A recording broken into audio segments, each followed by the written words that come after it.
ഇന്ന് ഞാൻ വന്നിരിക്കുന്നത് 10 മിനിറ്റിനുള്ളിൽ ചെയ്തെടുക്കാൻ പറ്റുന്ന ഒഴിച്ചുകറിയുടെ റെസിപ്പി ആയിട്ടാണ്. ഇത് ചോറിൻ്റെ കൂടെ കഴിക്കാൻ സൂപ്പർ ടേസ്റ്റിയാണ്. അപ്പോൾ ചെയ്തെടുക്കുന്നത് എങ്ങനെയെന്ന് നോക്കി വരാം. കറി തയ്യാറാക്കാനായിട്ട് പാൻ വെച്ച് ചൂടായിട്ടുണ്ട്. ഇതിലേക്ക് കുറച്ച് എണ്ണ ഒഴിച്ചു കൊടുക്കാം. ഇനി ഇതിലേക്ക് 10 വെണ്ടയ്ക്കോളം കട്ട് ചെയ്തത് ചേർത്ത് കൊടുക്കാം. കുറച്ച് വലുപ്പത്തിൽ കട്ട് ചെയ്തെടുക്കുക കേട്ടോ വെണ്ടയ്ക്ക. ഇനി ഇത് നമുക്ക് നല്ലോണം മൂപ്പിച്ചെടുക്കാം. അപ്പോൾ വെണ്ടയ്ക്ക മൂത്ത് വന്നിട്ടുണ്ട്. ഇനി ഇത് വേറൊരു പാത്രത്തിലേക്ക് നമുക്ക് മാറ്റാം. ഇനി ഈ സെയിം പാത്രത്തിലോട്ട് തന്നെ കുറച്ചുകൂടെ എണ്ണ ഒഴിച്ചു കൊടുക്കാം. ഇനി ഇതിലേക്ക് കുറച്ച് കടുകിട്ട് നമുക്ക് പൊട്ടിക്കാം. കടുകൊന്ന് പൊട്ടി വരുമ്പോൾ 3-4 ചുവന്നുള്ളി അരിഞ്ഞതും 3 വെളുത്തുള്ളി അരിഞ്ഞതും പിന്നെ 2 പച്ചമുളക് കീറിയതും കൂടി ഇട്ട് കൊടുക്കാം. ഇനി ഇതിലേക്ക് കുറച്ച് കറിവേപ്പില ചേർക്കാം, പിന്നെ വറ്റൽമുളക്.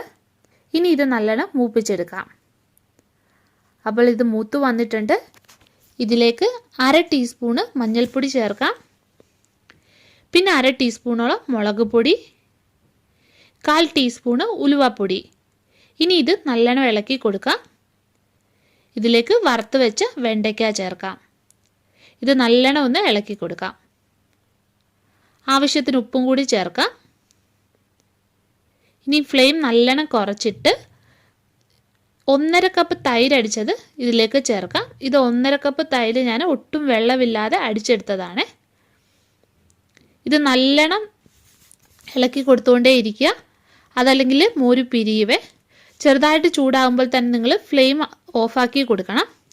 അടികട്ടിയുള്ള പാത്രമാണെങ്കിൽ മോര് ചൂടായ ഉടനെ തന്നെ വേറൊരു പാത്രത്തിലേക്ക് നിങ്ങൾ മാറ്റണേ, അതല്ലെങ്കിൽ മോര് പിരിഞ്ഞു പോകും. അപ്പോൾ ടേസ്റ്റി ആയിട്ടുള്ള വെണ്ടയ്ക്ക മോര് കറി തയ്യാറാക്കി എടുത്തിട്ടുണ്ട്. നിങ്ങളിത് ഉറപ്പായിട്ട് ചെയ്ത് നോക്കുക കേട്ടോ. 10 മിനിറ്റിനുള്ളിൽ ഇത് ചെയ്തെടുക്കാൻ പറ്റും. പിന്നെ വീഡിയോ ഇഷ്ടപ്പെടുകയാണെങ്കിൽ ഒന്ന് ലൈക്കും ഷെയറും ചെയ്യാൻ മറക്കല്ലേ. ഇനി നമുക്ക് മറ്റൊരു നല്ല റെസിപ്പിയുമായിട്ട് കാണാം.